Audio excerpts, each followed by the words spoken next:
जय हिंद दोस्तों, कैसे हो आप सब लोग। आशा करता हूँ सभी ठीक होंगे, मस्त होंगे।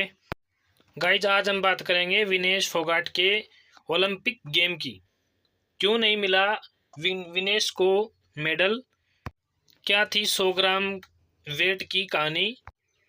विनेश फोगाट जब से ओलंपिक के फाइनल से डिस्क्वालीफाई हुई है, बहुत सारे सवाल है जो अब हर तरफ पूछे जा रहे हैं। बहुत सारे ऐसे सवाल हैं जिनके जवाब लोग जानना चाहते हैं, जैसे कि क्या वह 100 ग्राम वजन उनका बढ़ा और रातों रात बढ़ गया, क्या उस 100 ग्राम वजन को कम नहीं किया जा सकता था, क्या जो वजन मापा गया उसके नियमों में कुछ ढील दी नहीं जा सकती थी, क्या अगर वजन बढ़ गया है तो क्या अगली कैटेगरी में विनेश नहीं खेल सकती थी, क्या कहते हैं क्यों वह डिस्क्वालीफाई हुई 6 अगस्त की रात को, क्या हुआ क्या नहीं हुआ, उसकी जानकारी मैं इस वीडियो में दूंगा आपको। आपके सारे सवालों का जवाब भी इस वीडियो में आपको मिलेगा। सबसे पहले तो ये जान लीजिए कि आखिरकार रेसलिंग में वेट कैटेगरी होती क्या है। जिस वेट कैटेगरी में 50 किलो की कैटेगरी है उसमें विनेश खेल रही थी। आखिरकार क्या कैटेगरी होती है, कितनी होती है, आप समझ लीजिए। मेल की अलग होती है, फीमेल की अलग कैटेगरी होती है।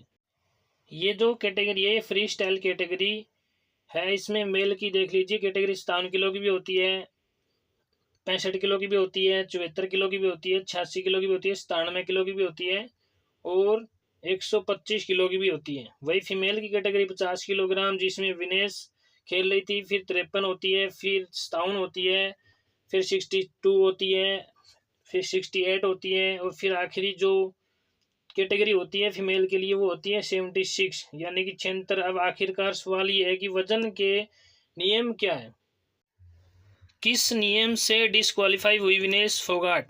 तो आपको बता दूं, हर वेट कैटेगरी में रेसलिंग 2 दिन चलती है। जो भी रेसलर फाइनल या फिर रेफ चेंज में पहुंचता है उसका 2 दिन वजन मापा जाता है। 2017 तक एक कैटेगरी के सारे मैच एक ही दिन होते थे। पहले दिन सुबह पहलवानों का वजन मापा जाता है, उसके बाद उन्हें 30 मिनट का समय दिया जाता है। उस दौरान वो जितनी बार वेट कर सकते हैं।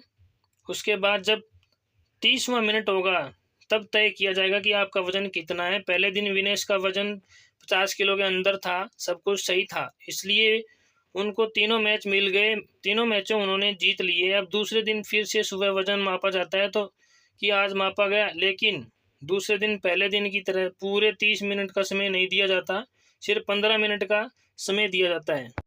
अगर आपको वजन ज़्यादा लग रहा है तो थोड़ा सा कम कर सकते हैं मेहनत करके, लेकिन टाइम सिर्फ 15 मिनट मिलता है।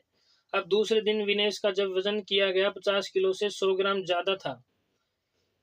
इस दौरान खिलाड़ी के नाखून कटे हुए होते हैं, साथ ही साथ छोटे होने चाहिए, ये देखा जाता है। और यूनाइटेड वर्ल्ड रेसलिंग के अधिकृत ऑफिसर जो है वजन मापते हैं और पूरे प्रोसेस की वीडियो रिकॉर्डिंग भी होती है। तो देखा गया है कि जब 100 ग्राम वजन ज़्यादा है, इस वजह से विनेश फोगाट को डिस्क्वालीफाई कर दिया गया। अब फिर सवाल है कि क्या मापने से पहले, वजन मापने से पहले एथलीट अपना वजन नहीं घटा सकते। तो इसका जवाब है सारे एथलीट अपना वजन घटा सकते हैं, पूरा अधिकार होता है। पहले भी कई खिलाड़ियों ने ऐसा किया है। मेरी कॉम ने पोलैंड में हुए सिलेशियन टूर्नामेंट में 4 घंटे के अंदर 2 किलो वजन घटा लिया था। तब उन्होंने 1 घंटे तक लगातार स्कीमिंग की थी और ऐसा करके उन्होंने अपना वजन कम कर लिया था। लेकिन सवाल ये है कि क्या विनेश फोगाट भी जो 100 ग्राम वजन था उसको 15 मिनट के अंदर अंदर कम कर सकती थी। क्या जवाब है, इसका जवाब है कि नहीं। 15 मिनट के अंदर वो 100 ग्राम वजन कम इसलिए नहीं कर सकती थी क्योंकि वह पहले से ही पूरी रात से जगी हुई थी, पहले से ही बॉडी उनकी एग्जॉस्ट हो चुकी थी। लगभग बताया जा रहा है कि रात में 2 किलो वजन उनका बढ़ा हुआ था, लेकिन यहाँ पर वजन और कम हो गया, यानी कि 1 किलो 900 ग्राम के आसपास उन्होंने वजन पहले ही घटा लिया था। रात भर जगते हुए, स्कीमिंग करते हुए, साइकिलिंग करते हुए बहुत मेहनत की थी, तब जाकर यहाँ तक पहुँची थी वो। लेकिन 100 ग्राम जो घटा लेती तो शायद डिस्क्वालीफाई नहीं होती। अब सवाल ये कि 6 अगस्त की रात हुआ क्या, जो मैं बता रहा हूँ कि साइकिलिंग के साथ ही साथ स्कीमिंग की। मैं आपको बता देता हूँ कि 6 अगस्त की रात विनेश का लगभग 2 किलो वजन बढ़ा गया था, यानी कि 6 अगस्त को रात, इस दिन तीनों मैच उन्होंने अपने जीते थे। क्वार्टर फाइनल जीता था, सेमीफाइनल भी जीता था। उस रात जब वजन किया गया 2 किलो बढ़ गया था। अब इसके बाद विनेश को चिंता हो गई थी, क्योंकि अगली सुबह फिर से वजन होना था। 2 किलो कैसे कम करे, तो विनेश पूरी रात नहीं सोई, पूरी रात वजन घटाने की लगातार कोशिशें करती रही।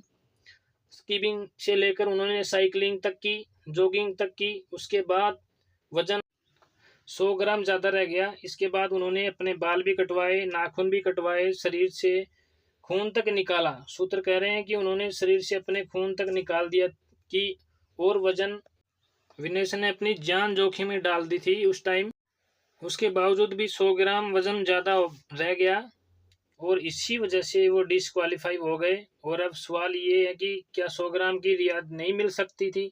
इसका जवाब है कि नियमों के मुताबिक 1 ग्राम से ज़्यादा तक की रियायत नहीं मिल सकती। यानी कि वजन जितना है, अगर 50 किलो है तो 50 किलो ही होना चाहिए, ज़्यादा से ज़्यादा 50 किलो 1 ग्राम भी नहीं होना चाहिए, नहीं तो आप डिसक्वालीफाई हो जाएंगे। वजन की कैटेगरी बनाई इसलिए गई है ताकि फेयर गेम हो सके और एक जैसे वजन के खिलाड़ी जब लड़ेंगे तो ताकत भी एक जैसी लगाएंगे। अगर किसी खिलाड़ी का वजन 100 ग्राम ज़्यादा है तो जाहिर सी बात है वो 100 ग्राम ज़्यादा ताकत लगाएगा। इस वजह से ये वजन को बढ़ाने की रियायत है ना दी जाती, ये रियायत नहीं दी गई विनेश फोगाट को। अब फिर सवाल ये है कि भाई वजन अगर ऊपर आ गया था तो क्या खिलाड़ी अपने वजन के ऊपर की कैटेगरी में नहीं खेल सकती थी, वो ज़्यादा वाली कैटेगरी में नहीं खेल सकती थी? तो इसका जवाब है कि हाँ, खिलाड़ी अपने से ज़्यादा वजन वाले कैटेगरी में, ऊपर की कैटेगरी में खेल सकते हैं।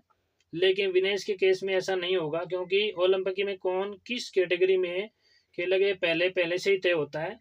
ओलंपिक को बताना पड़ता है कि हम इस कैटेगरी के लिए अप्लाई कर रहे हैं। विनेश सिर्फ 50 किलोग्राम कैटेगरी में ही खेल सकती थी, जिसमें वो डिसक्वालीफाई हो गई थी। गाइस, आखिरी सवाल ये है कि विनेश के डिसक्वालीफाई हो जाने के बाद फाइनल मैच किसके किसके बीच में होगा? जवाब है अमेरिका की सारा ब्रांड, जो पहले से ही पहुंच गई थी, उनसे अब विनेश की जगह पर क्यूबा की लोपेज लड़ेगी। क्यूबा की लोपेज को विनेश ने सेमीफाइनल में हराया था, लेकिन लोपेज, अब बताइए किस्मत देखिए, जो हार गई थी, वो हार हो गई थी, वो लोपेज अब फाइनल लड़ेगी और उनका जबरदस्ती का एक मेडल पक्का हो जाएगा। वह जीते तो गोल्ड, जीते हारे जो भी है, उनको मेडल पक्का मिलेगा। इंटरनेशनल रेसलिंग रूल्स के अनुच्छेद 11 के मुताबिक सेमीफाइनल में आने वाली लोपेज जो है वो अब विनेश के साथ फाइनल में खेलती हुई नजर आएगी। अब ऐसे में एक सवाल और भी आ रहा है कि सबको याद आ रहा होगा कि मैरी कॉम ने क्या किया था। मैरी कॉम ने दरअसल एक गेम्स थे, मतलब ओलंपिक के गेम नहीं थे, लेकिन ऐसे ही कंपटीशन गेम थे। उसमें जब जिस कैटेगरी में वो थी, 48 किलो की कैटेगरी में थी, उससे 2 किलो वजन ज़्यादा था उनका। उस टाइम उनके पास टाइम भी था, तो उन्होंने लगातार 1 घंटे तक स्कीपिंग की थी, रस्सी कूदी थी। एक सूट ऐसा होता है, बॉडी एक कपड़े ऐसे होते हैं जिसको पहनकर आप जो भी स्कीपिंग और रेसलिंग जो भी करते हो, उससे हीट निकलती है, पसीना निकलता है, तो शरीर से पानी डिटेशन बहुत ज़्यादा निकल जाता है, शरीर से सारा पानी ख़त्म हो जाता है और एक तरीके से कह सकते हैं कि वज़न बहुत तेज़ी से कम होता है। तो उन्होंने ऐसा भी दिया था, 2 किलो वज़न घटाया था मेरी कॉम ने, लेकिन विनेश ऐसा नहीं कर पाई, वहाँ चमत्कार हो गया था। ये चमत्कार नहीं हुआ, यहाँ विनेश ने लगभग 2 किलो तो देखिए घटा ही लिया था लगभग, लेकिन सिर्फ 100 ग्राम वज़न ज़्यादा रह गया, जो हमारे गोल्ड मेडल को लेके चला गया। इसी 100 ग्राम वज़न की वजह से हमारा गोल्ड मेडल छीन लिया गया। गाइस, उम्मीद करता हूँ कि आपको सब सवालों का जवाब मिल ही गया होगा। विनेश के साथ वैसे तो बहुत गलत हुआ है, विनेश खुद ने संन्यास लेने की घोषणा कर दी है। वो कितना स्ट्रगल करके यहाँ तक पहुँची थी, फिर भी उसकी किस्मत ने साथ नहीं दिया। हमारी देश की बेटी थी, बट जब किस्मत साथ नहीं हो तो कुछ भी नहीं हो सकता। गाइस, वीडियो अच्छा लगे तो लाइक और शेयर ज़रूर करें। जय हिंद, जय भारत।